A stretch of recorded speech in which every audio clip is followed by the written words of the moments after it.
ನೋಡಿ, ಇದ್ಯಾವುದೋ ಸಿನಿಮಾ ಅಲ್ಲ, real ಆಗಿನೇ ನಡೆದಿರುವಂತ story ಇದು. ಯಾವ ಸಿನಿಮಾಗೂ ಕಡಿಮೆ ಇಲ್ಲ ಈ ದಂಪತಿ ಮಾಡಿರುವಂತ ಖತರ್ನಾಕ್ ಪ್ಲಾನ್. ಇದು ಸಿನಿಮಾ ಅಲ್ಲ, ರಿಯಲ್ ಆಗಿ ನಡೆದಿರುವಂತ ಘಟನೆ. ಈ ದಂಪತಿ ಯಾವ ಸಿನಿಮಾಗೂ ಕಡಿಮೆ ಇಲ್ಲ ಅನ್ನೋ ರೀತಿಯಾಗಿ ಖತರ್ನಾಕ್ ಪ್ಲಾನ್ ಮಾಡಿದ್ರು. ಏನ್ ಪ್ಲಾನ್ ಮಾಡಿದ್ರು, ಯಾಕಾಗಿ ಮಾಡಿದ್ರು, ಆ ಡೀಟೇಲ್ಸ್ ಕೊಡ್ತಾ ಹೋಗ್ತೀವಿ. ಸಿನಿಮಾ ನೋಡಿ ಪ್ಲಾನ್ ಮಾಡಿದ್ರೇನೋ ಗೊತ್ತಿಲ್ಲ, ಎಷ್ಟೆಷ್ಟು ಸಿನಿಮಾ ನೋಡಿದ್ರೋ, ಯಾವ್ಯಾವ ಸಿನಿಮಾದ ಪ್ಲಾನ್ ಅನ್ನ ಕದ್ದಿದ್ರೋ ಗೊತ್ತಿಲ್ಲ. ಆದ್ರೆ ಖತರ್ನಾಕ್ ಪ್ಲಾನ್ ಮಾತ್ರ ವರ್ಕೌಟ್ ಆಯ್ತು. ಅದಾದ್ಮೇಲೆ ಆ ರಹಸ್ಯ ಕೂಡ ಈಗ ಬಯಲಾಗಿದೆ. ಕೋಟಿ ಹಣಕ್ಕಾಗಿ ಕೊಲೆ ಮಾಡಿದೆ ಇಲ್ಲೊಂದು ಖತರ್ನಾಕ್ ದಂಪತಿ. ಕೊಲೆ ಮಾಡಿದ್ದು ಆಯ್ತು, ಹೆಣ ಸುಟ್ಟಿದ್ದು ಆಯ್ತು, ತಿಥಿ ಮಾಡಿದ್ದು ಆಯ್ತು. ಆದ್ರೆ ಸತ್ತವನು ಮತ್ತೆ ಎದ್ದು ಬಂದ. ಹೇಗೆ ಎದ್ದು ಬಂದ? ಸಿನಿಮಾ ಸ್ಟೈಲ್ಗೆ ಈಗ ಖಾಕಿ ಪಡೆಯೇ ಶಾಕ್ ಆಗ್ಬಿಟ್ಟಿದೆ. ಸತ್ತಿದ್ದು ಆಯ್ತು, ಹೆಣ ಹೂತಿದ್ದು ಆಯ್ತು, ಸುಟ್ಟಿದ್ದು ಆಯ್ತು, ಅದಾದ ಬಳಿಕ ತಿಥಿ ಮಾಡಿದ್ದು ಆಯ್ತು. ಆದ್ರೆ ಏಕಾಏಕಿಯಾಗಿ ಸತ್ತವನೇ ಮತ್ತೆ ಹೇಗೆ ಎದ್ದು ಬಂದ? ಈ ಖತರ್ನಾಕ್ ಪ್ಲಾನ್ಗೆ ಪೊಲೀಸರೇ ಶಾಕ್ ಆಗ್ಬಿಟ್ಟಿದ್ದಾರೆ. ಹಾಗಾದ್ರೆ ಈ ದಂಪತಿ ಮಾಡಿದ್ದಾದ್ರೂ ಏನು, ಸತ್ತಿದ್ಯಾರು, ಮತ್ತೆ ಎದ್ದು ಬಂದಿದ್ ಹೇಗೆ, ತಿಥಿ ಮಾಡಿದ್ರು, ಅದಾದ್ಮೇಲೂ ಕೂಡ ಹೇಗೆ ಎದ್ದು ಬಂದ? ಪೊಲೀಸರು ಯಾಕೆ ಶಾಕ್ ಆಗಿದ್ದಾರೆ? ಇನ್ಶೂರೆನ್ಸ್ ಹಣಕ್ಕಾಗಿ ಹಾಸನದಲ್ಲಿ ದಂಪತಿಯಿಂದ ನಡೆದಂತ ಖತರ್ನಾಕ್ ಪ್ಲಾನ್ ಇದು. ತನ್ನನ್ನೇ ಹೋಲುವಂತ ವ್ಯಕ್ತಿಯ ಪರಿಚಯ ಮಾಡ್ಕೊಳ್ತಾರೆ, ಅದಾದ ಬಳಿಕ ಅಪಘಾತ ಮಾಡಿ ಕೊಲೆ ಮಾಡ್ತಾರೆ. ಅಂದ್ರೆ ಇನ್ಶೂರೆನ್ಸ್ ಹಣ ಅಂತ ಬಂದ್ರೆ ನಿಮ್ಗೆಲ್ರಿಗೂ ಕೂಡ ಗೊತ್ತಿರುತ್ತೆ, ಅವರು ಅಪಘಾತದಲ್ಲಿ ಸಾವನ್ನಪ್ಪಿದ್ರು ಅಂತ ಅಂದ್ರೆ, ಏನಾದ್ರೂ ಕಾಯಿಲೆ ಬಂದು ಸಾವನ್ನಪ್ಪಿದ್ರು ಅಂತ ಅಂದ್ರೆ ಬೈ ಆಕ್ಸಿಡೆಂಟ್ಲಿ ತೀರ್ಕೊಂಡ್ರು ಅಂತ ಅಂದ್ರೆ ಆ ಹಣ ಅವರಿಗೆ, ಅವರ ಮನೆಯವರಿಗೆ ಸಿಗುತ್ತೆ ಅನ್ನುವಂಥದ್ದು.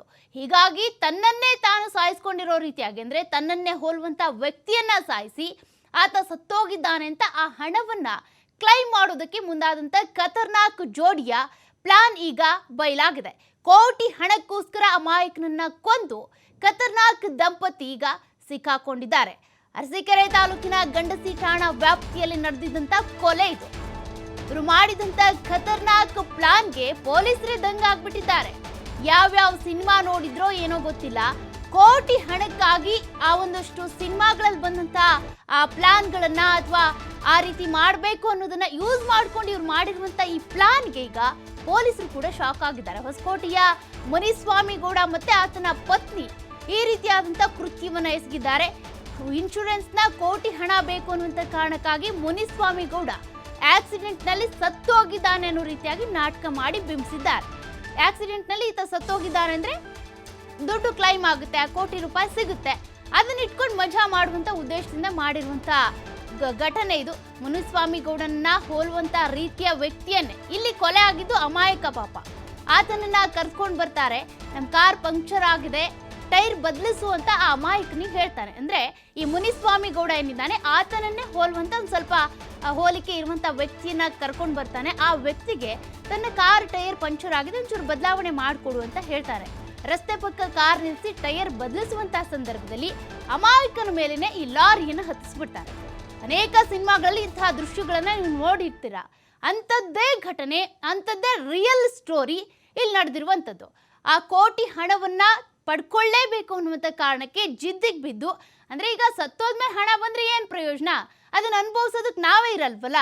ಆದ್ರೆ ನಾನು ಸತ್ತೋಗಿದ್ದೀನಿ ಅಂತೇಳಿ ಎಲ್ರಿಗೂ ಬಿಂಬಿಸಿ ಆ ಹಣವನ್ನ ಕ್ಲೈಮ್ ಮಾಡಿಕೊಂಡು ನಾನೇ ಅದನ್ನ ಮಜಾ ಮಾಡಬೇಕು ಅಂತ ಈ ದಂಪತಿ ಮಾಡಿರುವಂತ ಪ್ಲಾನ್ ಆಗಿತ್ತಿದು. ಮುನಿಸ್ವಾಮಿ ಗೌಡ ಏನಿದ್ದಾನೆ ತನ್ನನ್ನೇ ಹೋಲುವಂತ ಇನ್ನೊಬ್ಬ ವ್ಯಕ್ತಿಯನ್ನ ಕರ್ಕೊಂಡು ಬಂದು ರಸ್ತೆ ಪಕ್ಕದಲ್ಲಿ ಕಾರ್ ನಿಲ್ಲಿಸಿ, ನನ್ನ ಟೈರ್ ಪಂಚರ್ ಆಗ್ಬಿಟ್ಟಿದೆ ಕಾರ್ದು, ಒಂಚೂರು ಚೇಂಜ್ ಮಾಡಿಕೊಡು ಅಂತ ಹೇಳಿದ್ದಾನೆ. ಪಾಪ ಆ ವ್ಯಕ್ತಿ ಚೇಂಜ್ ಮಾಡೋದಕ್ಕೆ ಅಂತ ಪ್ರಯತ್ನ ಮಾಡಿದ್ದಾನೆ. ಆ ಸಂದರ್ಭದಲ್ಲಿ ಆತನ ಮೇಲೆ ಲಾರಿ ಹರಿಸಿ ಆತನನ್ನು ಸಾಯಿಸಿ, ಆದರೆ ಸತ್ತೋಗಿರೋದು ಅವನಾಗಿದ್ರು ಮುನಿಸ್ವಾಮಿ ಗೌಡ ಮತ್ತೆ ಆತನ ಹೆಂಡತಿ ಪ್ಲಾನ್ ಏನಪ್ಪ ಅಂದರೆ, ಮುನಿಸ್ವಾಮಿ ಗೌಡನೇ ಸತ್ತೋಗಿದ್ದಾನೆ, ಅವನ ಹೆಸರಲ್ಲಿರುವಂಥ ಇನ್ಶೂರೆನ್ಸ್ ದುಡ್ಡು ಏನಿದೆ ಅದನ್ನು ಕ್ಲೈಮ್ ಮಾಡ್ಕೋಬೇಕು ಅಂತ. ಹಾಗಾಗಿ ಆ ಮುನಿಸ್ವಾಮಿ ಗೌಡ ಸತ್ತೋಗಿದ್ದಾನೆ ಅಂತನೂ ಮಾಡಿದ್ದಾಯ್ತು. ಅದಾದ ಬಳಿಕ ಆ ಪೊಲೀಸರಿಗೂ ಕೂಡ ಹೇಳಿದ್ದಾರೆ ಈತನೇ ಸತ್ತೋಗಿರೋದು ಅಂತ. ಅದಾದ ಬಳಿಕ ಹೆಣವನ್ನು ಸುಟ್ಟಿದ್ದಾರೆ, ತಿಥಿನೂ ಮಾಡಿದ್ದಾರೆ. ಆದರೆ ಈಗ ಇದ್ದಕ್ಕಿದ್ದಂಗೆ ಮುನಿಸ್ವಾಮಿ ಗೌಡ ಪ್ರತ್ಯಕ್ಷ ಆಗ್ಬಿಟ್ಟಿದ್ದಾನೆ, ಸತ್ತೋಗಿದ್ದಾನೆ, ಹೆಣ ಸುಟ್ರು, ಅದಾದ ಬಳಿಕ ತಿಥಿನೂ ಆಯ್ತು, ತಿಥಿ ಮಾಡಿ ತಿಂದಾಯ್ತು. ಈಗ ನೋಡಿದ್ರೆ ಎಲ್ಲಿಂದ ಬಂದ ಮುನಿಸ್ವಾಮಿ ಗೌಡ? ಈ ಪ್ರಶ್ನೆ ಈಗ ಪೊಲೀಸರಿಗೆ ಗೊತ್ತಾಗ್ತಾ ಇದ್ದಂತೆ ಏನ್ ಪ್ಲಾನ್ ಇದು ಅಂತ ಹುಡ್ಕೊಂಡು ಹೋಗಿದ್ದಾರೆ. ಅವರ ಪ್ಲಾನ್ನ ಜಾಡನ್ನ ಹಿಡ್ಕೊಂಡು ಹೋಗಿದ್ದಾರೆ. ನಿಜಕ್ಕೂ ಕೂಡ ಸತ್ತೋಗಿದ್ದು ಮುನಿಸ್ವಾಮಿ ಗೌಡನೇನಾ ಅಥವಾ ಬೇರೆ ಯಾರಾದ್ರೂ ಸತ್ತೋದ್ರ? ಈ ದಂಪತಿ ಮಾಡಿದಂಥ ಖತರ್ನಾಕ್ ಪ್ಲಾನ್ ಏನು ಅಂತ ಅದನ್ನ ಕೆದ್ದುಕೊಂಡು ಹೋದಂಥ ಸಂದರ್ಭದಲ್ಲಿ ಗೊತ್ತಾಗಿದೆ. ಈ ಗಂಡ ಹೆಂಡತಿ ಇಬ್ರು ಕೂಡ ಸೇರ್ಕೊಂಡು ಇನ್ಶೂರೆನ್ಸ್ ಹಣಕ್ಕಾಗಿ ಈ ದೊಡ್ಡ ಪ್ಲಾನ್ ಅನ್ನ ಮಾಡ್ಕೊಂಡಿದ್ರು. ಹಾಗಾಗಿ ಇನ್ಯಾರೋ ಒಬ್ನನ್ನ ಸಾಯಿಸಿದ್ದಾರೆ ಅನ್ನುವಂಥದ್ದು ಕೂಡ ಬಯಲಾಗಿದೆ. ಅಮಾಯಕನ ಮೇಲೆ ಲಾರಿಯನ್ನ ಹತ್ತಿ ಕೊಲ್ಲೋದಕ್ಕೆ ಮೊದಲೇ ಪ್ಲಾನ್ ಮಾಡ್ಕೊಂಡಿದ್ರು. ಆ ಅಮಾಯಕನನ್ನ ಕರ್ಕೊಂಡು ಬಂದು ಲಾರಿ ಹತ್ಸ್ಬೇಕು, ಅದಾದ ಬಳಿಕ ಆತನನ್ನ ಸಾಯಿಸಿ ಮುನಿಸ್ವಾಮಿ ಗೌಡನೇ ಸತ್ತೋಗಿದ್ದಾನೆ ಅಂತ ಡ್ರಾಮಾ ಮಾಡೋದಕ್ಕೆ ಶುರು ಮಾಡಿದ್ರು. ಲಾರಿ ಮತ್ತು ಚಾಲಕನನ್ನ ಕೂಡ ಬುಕ್ ಮಾಡ್ಕೊಂಡಿದ್ರು ಮುನಿಸ್ವಾಮಿ ಗೌಡ ಮತ್ತೆ ಆತನ ಹೆಂಡತಿ. ಅಮಾಯಕ ಸತ್ತ ನಂತರ ಕಾರು ಬಿಟ್ಟು ಎಸ್ಕೇಪ್ ಆಗಿದ್ದ ಮುನಿಸ್ವಾಮಿ ಗೌಡ. ಅಂದ್ರೆ ಕಾರನ್ನ ಅಲ್ಲಿ ಇಟ್ಕೊಂಡಿರ್ತಾರೆ, ಜೊತೆಗೆ ಈ ಕಾರ್ ಟೈರ್ನ ಚೇಂಜ್ ಮಾಡ್ಕೊಡು ಅಂತ ಕೂಡ ಅಮಾಯಕನನ್ನ ಕರ್ಕೊಂಡು ಬಂದು ಹೇಳಿರ್ತಾರೆ. ಆ ಅಮಾಯಕ ಕೂಡ ಕಾರ್ ಟೈರ್ ಚೇಂಜ್ ಮಾಡೋದಕ್ಕೆ ಅಂತ ಬಂದಿರ್ತಾನೆ. ಅದೇ ಸಂದರ್ಭದಲ್ಲಿ ಲಾರಿ ಮತ್ತೆ ಲಾರಿ ಚಾಲಕನನ್ನ ಬುಕ್ ಮಾಡ್ಕೊಂಡಿರ್ತಾರೆ. ಆ ಲಾರಿಯನ್ನ ಹತ್ಸ್ಬೇಕು ಆತನ ಮೇಲೆ ಅಂತ. ಆ ಚಾಲಕ ಬಂದು ಲಾರಿಯನ್ನು ಕೂಡ ಹತ್ಸೋಗ್ತಾನೆ. ಅದಾದ ಬಳಿಕ ಆ ಕಾರಿಂದ ಎಸ್ಕೇಪ್ ಆಗ್ತಾನೆ ಮುನಿಸ್ವಾಮಿ ಗೌಡ. ಅಲ್ಲಿ ಸತ್ತಿದ್ದು ಮುನಿಸ್ವಾಮಿ ಗೌಡನೇ ಅಂತ ಬಿಂಬಿಸುವಂತ ಪ್ರಯತ್ನ ಕೂಡ ಆಗುತ್ತೆ. ಅದೇ ರೀತಿಯಾಗಿ ಅದರಲ್ಲಿ ಸಕ್ಸಸ್ ಕೂಡ ಆಗ್ತಾರೆ ಅವರು. ಮುನಿಸ್ವಾಮಿ ಗೌಡನೇ ಸತ್ತಿದ್ದು, ಆತಂದೇ ಕಾರು, ಆತಂದೇ ಬಾಡಿ, ಆತನ ಹೆಣವನ್ನ ಸುಟ್ವಿ, ಜೊತೆಗೆ ಅದಾದ ಬಳಿಕ ತಿಥಿನೂ ಆಯ್ತು, ಇದೆಲ್ಲವನ್ನು ಕೂಡ ನಂಬಿಸ್ತಾರೆ. ಆ ಒಂದು ಪಾತ್ರದಲ್ಲಿ ಇದ್ದಂಥದ್ದು ಮುನಿಸ್ವಾಮಿ ಗೌಡನ ಹೆಂಡತಿ. ಅಂದ್ರೆ ಈಗ ಮುನಿಸ್ವಾಮಿ ಗೌಡ ಸತ್ತೋಗ್ಬಿಟ್ಟಿದ್ದಾನೆ ಅಂತ ಬಿಂಬಿಸ್ತಾ ಇದ್ದಿದ್ರಿಂದ ಅಲ್ಲಿವರೆಗೂ ಅವೆಲ್ಲ ಕಾರ್ಯಗಳಾಗೋವರೆಗೂ ಮುನಿಸ್ವಾಮಿ ಗೌಡನ ಪತ್ನಿ ಇರ್ತಾಳೆ. ಅದಾದ ಬಳಿಕ ಶುರುವಾಗಿದ್ದು ಈ ಹಣವನ್ನ ಕ್ಲೈಮ್ ಮಾಡ್ಕೊಳ್ಳೋದಕ್ಕೆ. ಅಂದ್ರೆ ಕೋಟ್ಯಾಂತರ ರೂಪಾಯಿ ಹಣ ಏನಿತ್ತಲ್ಲ ಅದನ್ನ ಕ್ಲೈಮ್ ಮಾಡ್ಕೊಳ್ಳೋದಕ್ಕಂತ ಪ್ರಯತ್ನ ಪಡ್ತಾರೆ. ಕೊಲೆ ಆಗ್ತಾ ಇದ್ದಂತೆ ಜಿಲ್ಲಾಸ್ಪತ್ರೆಗೆ ಈ ಮೃತ ಅಮಾಯಕನ ಬಾಡಿಯನ್ನ ಶಿಫ್ಟ್ ಮಾಡ್ತಾರೆ. ಅಂದ್ರೆ ಈ ಪ್ಲಾನ್ ಮಾಡ್ಕೊಂಡಿದ್ರಲ್ಲ ಲಾರಿ ಹತ್ಸ್ಬೇಕು ಅಂತ, ಲಾರಿ ಹತ್ಸಾಯ್ತು. ಅದಾದ ಬಳಿಕ ಅಮಾಯಕನ ಬಾಡಿಯನ್ನ ಆಸ್ಪತ್ರೆಗೂ ಕೂಡ ಶಿಫ್ಟ್ ಮಾಡ್ತಾರೆ. ಮುನಿಸ್ವಾಮಿ ಗೌಡನ ಪತ್ನಿ ಶಿಲ್ಪಾ ರಾಣಿ, ಅಯ್ಯೋ ನನ್ನ ಪತಿ ಸತ್ತೋಗ್ಬಿಟ್ಟಿದ್ದಾನೆ, ನನ್ನ ಪತಿ ಆಕ್ಸಿಡೆಂಟಲ್ಲಿ ಸತ್ತೋಗಿದ್ದಾನೆ ಅಂತ ಡ್ರಾಮಾ ಮಾಡ್ತಾಳೆ. ಅಂದರೆ ಗಂಡ ಸತ್ತಾಗ ಯಾವ ರೀತಿ ಹೇಳ್ತಾರೋ ಅದೇ ರೀತಿ ಹೇಳ್ತಾಳೆ. ಯಾರೋ ಅಮಾಯಕ ಸತ್ತೋಗಿದ್ದು, ಅದು ಕೂಡ ಇವರೇ ಸಾಯಿಸಿದ್ದು. ಆತನಿಗೋಸ್ಕರ ಈಕೆ ಬಂದು ಡ್ರಾಮಾ ಮಾಡ್ತಾಳೆ. ಅದಾದ ಬಳಿಕ ಮರಣೋತ್ತರ ಪರೀಕ್ಷೆ ಬಳಿಕ ಶಿಲ್ಪಾ ರಾಣಿಗೆ ಮೃತದೇಹವನ್ನು ಖಾಕಿ ಪಡೆ ಏನಿದೆ ಹಸ್ತಾಂತರ ಮಾಡುತ್ತೆ. ತಮ್ಮ ಗ್ರಾಮ ಚಿಕ್ಕ ಕೋಲಿಗದಲ್ಲಿ ಅಂತ್ಯ ಸಂಸ್ಕಾರ ಕೂಡ ಮಾಡ್ತಾಳೆ ಈ ಪತ್ನಿ ಶಿಲ್ಪಾ ರಾಣಿ. ಅಂದರೆ ತನ್ನ ಗಂಡಂದೇ ಮೃತದೇಹ ಇದು ಅಂತೇಳಿ ತೆಗೆದುಕೊಂಡು ಹೋಗಿ ಅಂತ್ಯ ಸಂಸ್ಕಾರವನ್ನು ಮಾಡ್ತಾಳೆ. ಇವೆಲ್ಲ ಪ್ರೊಸೀಜರ್ ಕೂಡ ಆದ ಬಳಿಕ ಪೊಲೀಸರಿಗೆ ಮುನಿಸ್ವಾಮಿ ಕೂಡ ಕಾಣಿಸ್ಕೊಳ್ತಾನೆ. ಅವರಿಗೆ ಶಾಕ್ ಆಗುತ್ತೆ. ಮೊನ್ನೆ ಅಷ್ಟೇ ಮೃತದೇಹವನ್ನು ನಾವು ಶಿಲ್ಪಾ ರಾಣಿಯವರ ಕೈಗೆನೆ ಹಸ್ತಾಂತರ ಮಾಡಿ ಬಂದಿದ್ವಿ, ಅವರೇ ಮೃತದೇಹವನ್ನು ಅಂತ್ಯ ಸಂಸ್ಕಾರ ಕೂಡ ಮಾಡಿದ್ರು. ಈಗ ನೋಡಿದ್ರೆ ಈತ ಪ್ರತ್ಯಕ್ಷ ಆಗ್ಬಿಟ್ಟಿದಾನಲ್ಲ, ಇವರೇನಾದರೂ ಟ್ವಿನ್ಸಾ ಅಥವಾ ಇದರಲ್ಲಿ ಏನಾದರೂ ಮಸ್ಲತ್ ನಡೀತಾ? ಹಾಗಾಗಿ ಒಂದಷ್ಟು ಡೌಟ್ ಬರೋದಕ್ಕೆ ಶುರುವಾಗುತ್ತೆ. ಸತ್ತವನು ಎದ್ದು ಬಂದ್ಬಿಟ್ನಾ ಅಂತ ಶಾಕ್ ಕೂಡ ಆಗುತ್ತೆ ಪೊಲೀಸರಿಗೆ. ಹೀಗಾಗಿ ಶಿಡ್ಲಘಟ್ಟ ಇನ್ಸ್ಪೆಕ್ಟರ್ ಇನ್ಶೂರೆನ್ಸ್ ಕ್ಲೈಮ್ ಮಾಡೋದಕ್ಕೆ ಬೇರೆಯವರನ್ನ ಸಾಯಿಸಿದ್ದಾಗಿ ಮಾಹಿತಿ ಕೂಡ ಅವರಿಗೆ ತಿಳಿದು ಬರುತ್ತೆ. ಖತರ್ನಾಕ್ ದಂಪತಿಯ ಪ್ಲಾನ್ ಅನ್ನ ಕೇಳ್ತಾ ಇದ್ದಂತೆ ಪೊಲೀಸರೇ ಒಂದು ಕ್ಷಣ ದಂಗಾಗ್ತಾರೆ. ದುಡ್ಡಿಗಾಗಿ ಇತ್ತೀಚೆಗೆ ಏನೇನೆಲ್ಲ ಘಟನೆಗಳು ನಡೀತಿದ್ದಾವೆ, ಎಂತಿಂಥ ಕೇಸ್ಗಳನ್ನ ಪೊಲೀಸರು ಭೇದಿಸಿರ್ತಾರೆ. ಅಂಥದ್ರಲ್ಲಿ ಇದೆಲ್ಲ ಯಾವ ಲೆಕ್ಕ?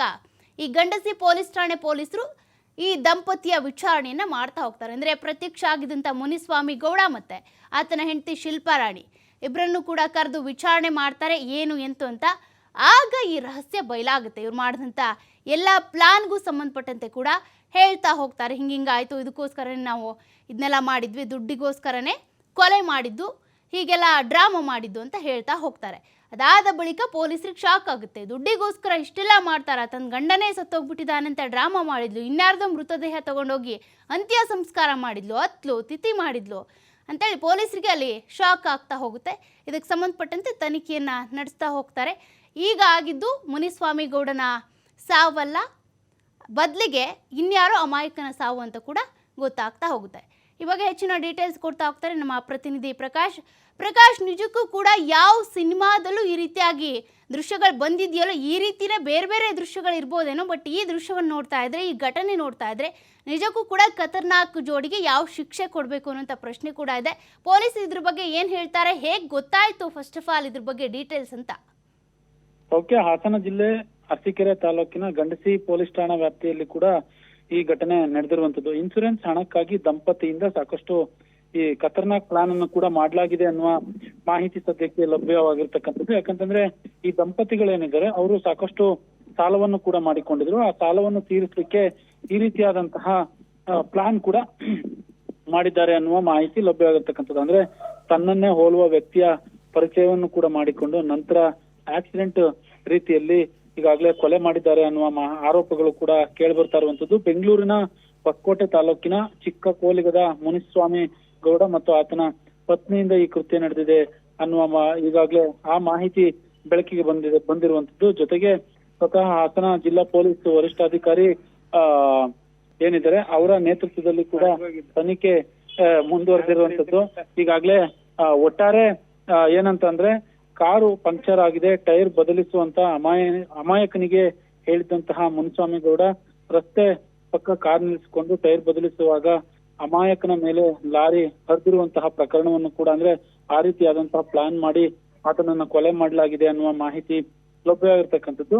ಅಮಾಯಕನ ಸತ್ತ ನಂತರ ಕಾರ್ ಬಿಟ್ಟು ಕೂಡ ಅಲ್ಲಿದ್ದ ಎಸ್ಕೇಪ್ ಆಗಿರ್ತಾರೆ ಈ ದಂಪತಿಗಳು ಏನಿರ್ತಾರೆ, ಇವರು ಕೂಡ ಎಸ್ಕೇಪ್ ಆಗಿರ್ತಾರೆ. ಜೊತೆಗೆ ಆ ಜಿಲ್ಲಾಸ್ಪತ್ರೆಯ ಅಮಾಯಕನ ಬಾಡಿ ಏನಿತ್ತೆ ಅಲ್ಲಿಗೆ ಕೂಡ ಜಿಲ್ಲಾಸ್ಪತ್ರೆಗೆ ಶಿಫ್ಟ್ ಮಾಡಲಾಗುತ್ತೆ. ಸಾಕಷ್ಟು ಅನುಮಾನಕ್ಕೆ ಕೂಡ ಕಾರಣವಾಗುತ್ತೆ. ಈ ಪ್ರಕರಣ ಏನಿದೆ ಸಾಕಷ್ಟು ಅನುಮಾನಕ್ಕೆ ಕಾರಣವಾಗುತ್ತೆ. ಪೊಲೀಸ್ ತನಿಖೆಯಲ್ಲಿ ಸಾಕಷ್ಟು ಸತ್ಯಗಳು ಕೂಡ ಈಗಾಗಲೇ ಹೊರಬಂದಿರುವಂತದ್ದು. ಸದ್ಯಕ್ಕೆ ಒಬ್ಬರನ್ನು ಕೂಡ ಬಂಧಿಸಿದ್ದಾರೆ. ಆಗಸ್ಟ್ 12ನೇ ತಾರೀಕು ಈ ಘಟನೆ ಕೂಡ ನಡೆದಿರುವಂತದ್ದು. ಆ ರೀತಿಯಾದಂತಹ ಮಾಹಿತಿ ಲಭ್ಯವಾಗಿರ್ತಕ್ಕಂಥದ್ದು. ಈಗ ಸದ್ಯಕ್ಕೆ ಒಬ್ಬರನ್ನ ಬಂಧಿಸಿದ್ದಾರೆ. ಮತ್ತೆ ಇನ್ನೊಂದಿಷ್ಟು ಆರೋಪಿಗಳಿಗಾಗಿ ಈಗಾಗಲೇ ಪೊಲೀಸರು ಸಾಕಷ್ಟು ತನಿಖೆ ಎಲ್ಲಾ ತರದ ಆಯಾಮಗಳಲ್ಲಿ ತನಿಖೆ ಮಾಡ್ತಾ ಇದ್ದಾರೆ ಅನ್ನೋದು ಲಭ್ಯವಾಗಿರ್ತಕ್ಕಂಥದ್ದು. ಸೌಖ್ಯ. ಥ್ಯಾಂಕ್ ಯು ಪ್ರಕಾಶ್ ಡೀಟೇಲ್ಸ್ಗೆ. ಇಲ್ಲಾಗಿರುವಂಥದ್ದು ಒಂದು ಕೊಲೆ, ಮತ್ತೊಂದು ಫ್ರಾಡ್ ಕೇಸ್. ಅಂದರೆ ಇನ್ಶೂರೆನ್ಸ್ ಹಣವನ್ನು ಕ್ಲೈಮ್ ಮಾಡ್ಕೋಬೇಕು ಅನ್ನುವಂಥ ಕಾರಣಕ್ಕೆ ಮಾಡಿರುವಂಥ ಮೋಸ, ವಂಚನೆ, ಜೊತೆಗೆ ಒಬ್ಬ ಅಮಾಯಕ ವ್ಯಕ್ತಿಯನ್ನು ಕರ್ಕೊಂಡು ಬಂದು ಕೊಲೆ ಮಾಡಿರುವಂಥದ್ದು.